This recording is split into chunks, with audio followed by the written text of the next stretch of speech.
Satu lagi Pak tentang, nah kalau tadi itu kabar baik, ini kabarnya yang mungkin agak kurang menyenangkan Pak. Akhir tahun ini, termasuk di awal-awal tahun, kemudian orang jadi memperbincangkan mantan Presiden Jokowi itu disebut oleh OCCRP, Lembaga Investigasi Internasional Pak, masuk dalam nominasi yang berdasarkan pilihan publik, itu menjadi salah satu pemimpin atau tokoh terkorup, dan diantaranya misalnya disebutkan di situ adalah penggunaan lembaga peradilan, kemudian lembaga pemilu untuk kepentingan anaknya, sehingga dianggap sebagai pemimpin yang berkategori itu. Menurut Pak Mahfud, apa maknanya buat kita? Apa pelajaran yang kita dapatkan dari ini? Pertama begini, suara OCCRP itu kan merekam suara publik melalui kegiatan jurnalisme.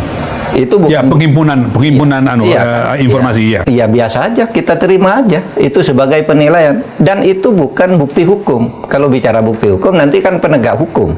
Nah, selama ini kita percaya kok pada dunia internasional tentang itu, misalnya bahkan bereaksi dan mengambil langkah berdasar penilaian seperti itu. Misalnya Presiden Jokowi itu sangat percaya pada TII, Transparansi Internasional Indonesia, sehingga ketika dia turun, wah, dia segera mengadakan rapat. Oh, ketika dulu menjadi Menko Polhukam ya Bapak. Lalu kami jumpa pers bersama, ada Pak Firly, Jaksa Agung, Kapolri, saya, Presiden akan memberantas korupsi, kan gitu.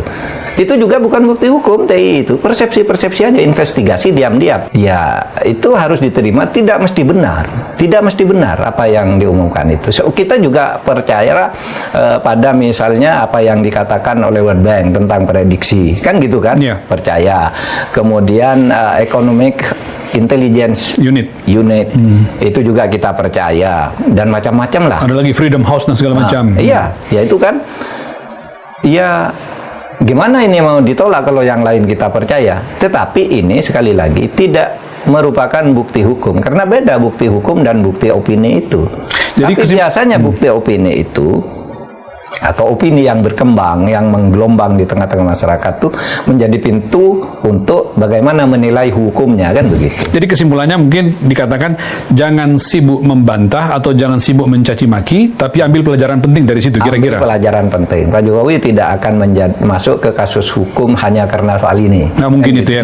Nggak mungkin hanya karena soal ini. Tapi bahwa internasional melihat ini itu penting, harus menjadi catatan. Itu nggak apa-apa, persepsi, dan persepsi itu tidak bisa dibendung kan, karena melihat perilaku, kan gitu, nggak apa-apa lah.